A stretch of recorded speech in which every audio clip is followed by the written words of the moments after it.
Today we will show you how to fix night light not working on Windows 10. It's a very quick and easy process. If you find this useful, then consider leaving a like. Firstly, go to search bar and type registry. Right click on registry editor, run as administrator. Now expand H key current user folder, expand software, expand Microsoft,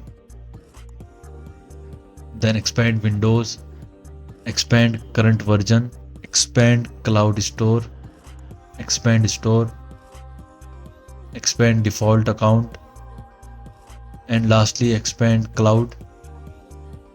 Now you need to delete first and second folder.